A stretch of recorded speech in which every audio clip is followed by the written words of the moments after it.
Netanyahu inadvertently admitted the horrific crimes of Israel that they have committed. Over 28,000 Palestinians have been killed so far. Thousands more are missing under the rubble, presumed dead.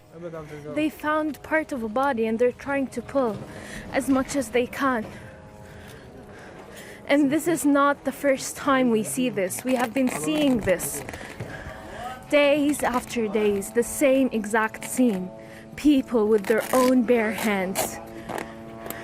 Yet some Zionists try and argue that those killed are mainly militants, and any claims that the vast majority are in fact civilians who have been killed or injured or missing, just Palestinian propaganda, and it's hand-waving away. Yet Netanyahu, in a speech he gave a few weeks ago, in which he turned down the conditions for the ceasefire, made a startling admission, something that's not been picked up by mainstream media.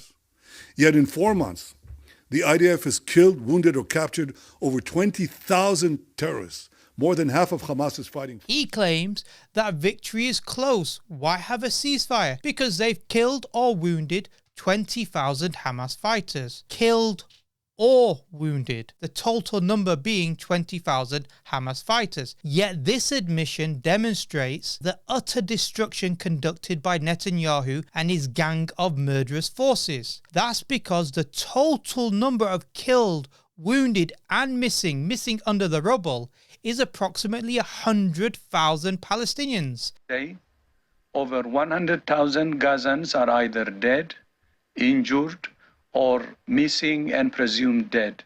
It means that a staggering 80% of the victims of Israeli massacres are in fact against civilian population. That's 5% of the population, equivalent to 60 million people killed or wounded if the population was the size of America. And that's just within the past 4 months. Any independent and honest observer can see the level of devastation wreaked upon Gaza. Israel, just up to the 2nd of November, had hit the Gaza Strip with the equivalent of 2 nuclear bombs. They've destroyed over 50% of the buildings in Gaza.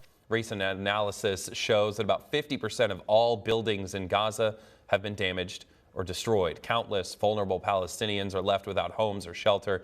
And as the war moves further south, Gazan civilians are running out of places to go, including schools, churches, mosques and medical centres. Joseph Borrell, the EU official, said the bombing campaign in the Palestinian enclave was already one of the most intense in history, and denounced the level of destruction of its cities as comparable, if not higher, to the levels of destruction of the German cities during Second World War. And that was over a 6-year period. They've displaced 85% of the population. Oxfam report also shows that they've killed on an unprecedented scale. Daily death rate in Gaza is higher than any other major 21st century conflict, as Oxfam said. That's 250 per day on average. And when we talk about the 250 people dead a day, we even don't count all these people who died because of illnesses,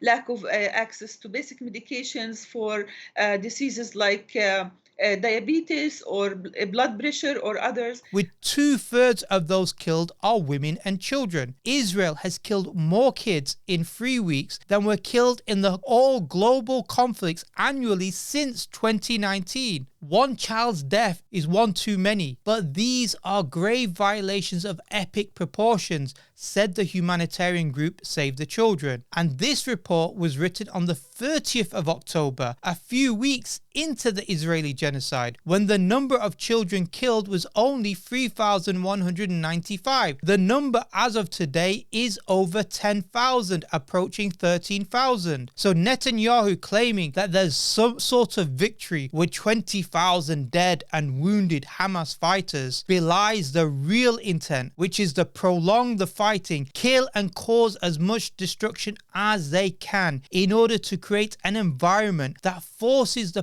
Palestinians out of Gaza. אני רואה ניצחון, אני רואה שמשמידים להם את כל התשתיות, אני רואה שאין להם בית אחד הרוס, אני רואה מאות אלפים נעים כמו נכבה והולכים לגלות.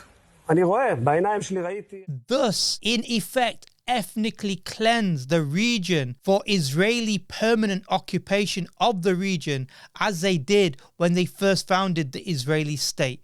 Check out the video Why Israel Hates UNRWA that further proves the intent to ethnically cleanse the region to maintain Zionist dominance.